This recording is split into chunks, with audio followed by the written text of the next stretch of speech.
नमस्कार, आप देख रहे हैं न्यूज़ आपका। मैंने आपको मेरे पिछले वीडियो में दिखाया था किस तरीके से पश्चिम सिंहभूम जिले के मनहरपुर प्रखंड अंतर्गत बिटकिल सोय गांव के स्कूल के एक शिक्षक के द्वारा मुझे धमकी दी गई थी।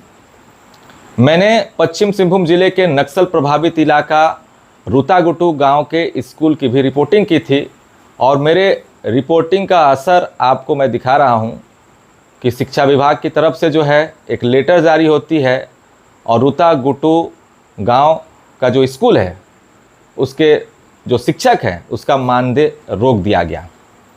कारण बस ये था कि ग्रामीणों ने शिकायत की थी और मेरे चैनल के माध्यम से मैंने दिखाया था कि वो जो शिक्षक था वो स्कूल के समय में बस चलाता था। ऐसा आरोप ग्रामीणों ने जो है वो लगाया था।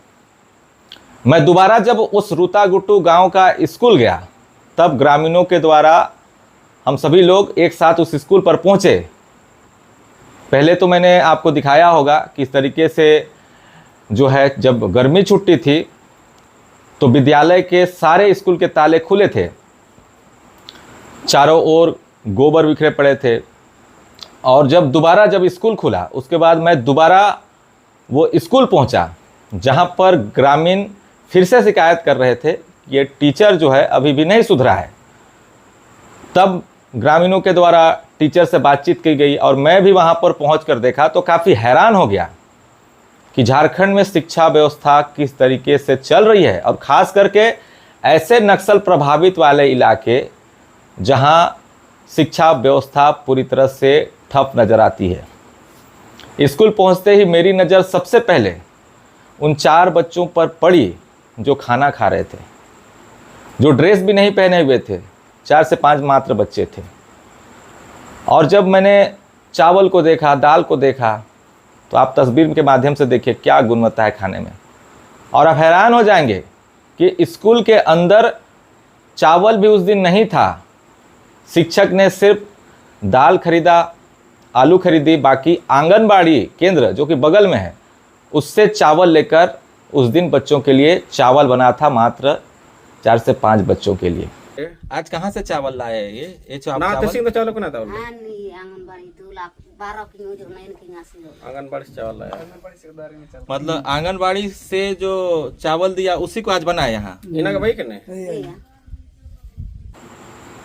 और उसके बाद मैंने किचन में जाकर देखा तो हैरान हो गया। वहाँ पर सरकार के द्वारा दी जाने वाली जो सिलेंडर होती है, जो चूल्हा होता है, वो भी गायब था। शिक्षक से जब मैंने बात की तो पता चला शिक्षक ने वो सिलेंडर, वो जो चूल्हा है, अपने घर पर रखा हुआ है। इससे जुड़ी कई शिकायतें ग्रामीणों के द्वारा मुझसे की गई। एक वीडियो में आप देखेंगे तो ग्रामीण और शिक्षक के बीच बहस भी चल रही है। शिक्षक माफ़ी मांग रहा है, अगली बार से गलती नहीं होगी। बहुत सारी गलतियां हैं और मैं नहीं चाहता कि किसी को खास इस तरीके से जो है वो टारगेट किया जाए। शिक्षक को अपनी ड्यूटी सही से निभानी चाहिए, मेरा यही मानना है। क्योंकि पहली खबर के बाद जो है उसका मानदेय भी रोक दिया गया, क्योंकि जब जांच टीम आई थी उस समय कई अनियमितताएं जो है उस स्कूल में देखने को मिली थी। लेकिन फिर भी ग्रामीणों के द्वारा अब उस शिक्षक के लिए ये कहा जा रहा है कि अगर शिक्षक सही से वहाँ शिक्षा नहीं दे पा रहे हैं, असमर्थ हैं, तो वहाँ से वो चले जाएं, नए शिक्षक की भर्ती कराया जाए। मेरा नाम वीर सिंह बहांदा है और मैं रुतागुटू गांव के हैं। हमारे गांव में जो स्कूल सत्यनारायण लगोरी के द्वारा चलाया जा रहा था वो ठीक से चल ही नहीं पा रहा है।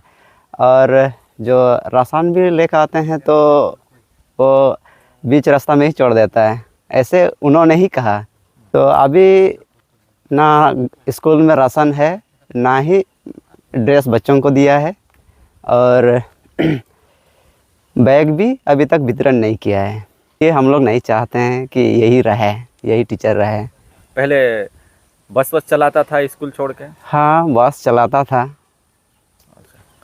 अभी बच्चे लोग स्कूल जाते हैं, खाना वाना सही से दे रहा है? अभी तो स्कूल में राशन ही नहीं है तो कैसे देंगे? क्या बोलता है टीचर, राशन नहीं है, काहे नहीं है? नहीं दे रहा है, फंड में नहीं है बोलता है, और स्टॉक में मतलब शॉर्टेज है बोलता है।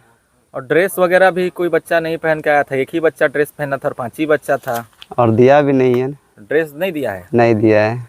अच्छा, बैग भी कोई बच्चा के पास नहीं था? नहीं था, नहीं है। और है बोल के बोल रहा था लेकिन दिया नहीं है। तो अभी गांव वाले क्या चाहते हैं? गांव वाला तो यही बोल रहे हैं कि दूसरा टीचर आए। अच्छा, मतलब टीचर बदलना चाह रहे हैं। हाँ, बदलना चाह रहे हैं। तो देखा किस तरीके से कि पश्चिम सिंहभूम जिले के उन नक्सल प्रभावित इलाकों में शिक्षा व्यवस्था कैसी है।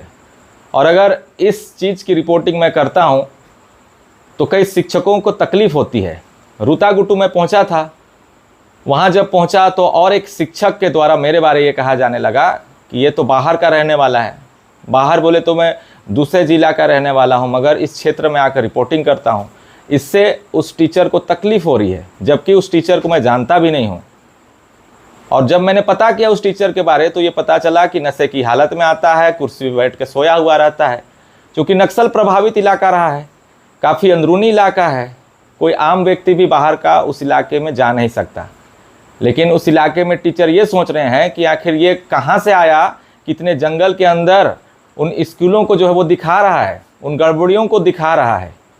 और ऐसे में कहीं ना कहीं उन टीचर के द्वारा देखिए कभी धमकी दी जा रही है, कभी अपशब्द कहे जा रहे हैं, और कहीं ना कहीं मुझे फंसाने की भी जो है एक साजिश रची जा रही है कि इसके खिलाफ कोई बयान तैयार कर लिया जाए या फिर कुछ इस तरीके से, ताकि इस पर लगाम लगाया जा सके।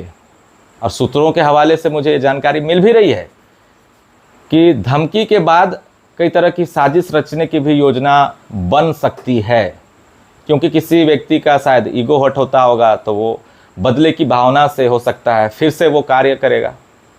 लेकिन फ़िलहाल टीचर की तरफ से मेरे पास मनहरपुर का जो टीचर था, जो बिटकुल सोल में पढ़ाता था, उससे द्वारा जो है कोई भी फ़ोन कॉल अभी तक नहीं किया गया है। सबसे पहले मैं आपको बताना चाहूँगा, जो बिटकिल सोय वाला जो मैंने खबर चलाई थी वो लगभग 3 महीने पहले चलाई थी, और 3 महीने पहले मनहरपुर के प्रखंड विकास पदाधिकारी के द्वारा वीडियो मेरी जो है मेरे व्हाट्सएप पर भेजी गई, और उन्होंने पूछा था कि क्या स्कूल उस दिन बंद था। तो मैंने स्क्रीनशॉट भेजी थी व्हाट्सएप में और बताया था डेट और टाइम कि हाँ स्कूल बंद था। तब उन्होंने लिखा था कि बीओ को भेज दिया गया है, सी विल टेक एक्शन। और 3 महीने गुजरने के बाद जो है इस तरीके से मामला तूल पकड़ता है और टीचर के द्वारा जो है मुझे धमकी दी जाती है।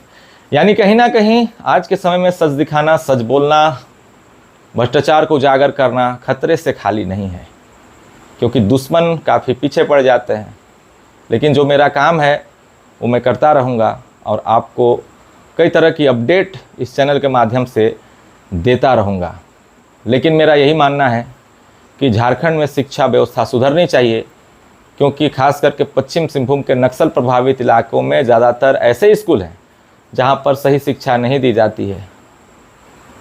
क्योंकि शिक्षा के अभाव से ही वो जो इलाके हैं नक्सल प्रभावित रहे हैं, और ऐसे बच्चे जो कभी स्कूल नहीं गए वही बच्चे बड़े होकर जो है हथियार थामने को मजबूर हुए, और ऐसा होते होते जो है सारंडा चाहे कोल्हान इलाका नक्सल प्रभावित इलाका रहा एक समय में। अब ऐसे समय में ज़रूरत है उस इलाके की विकास करने की, ऐसे समय में ज़रूरत है उस इलाके में मूलभूत सुविधा पहुंचाने की। ये तो हमारी मूलभूत सुविधाएं जो शिक्षा, स्वास्थ्य, ये सब है, रोड है, सड़क है, पानी, बिजली, तो इस पर ध्यान देना चाहिए। फिलहाल अभी के लिए बस इतना ही। देखते रहे न्यूज़ आपका। धन्यवाद।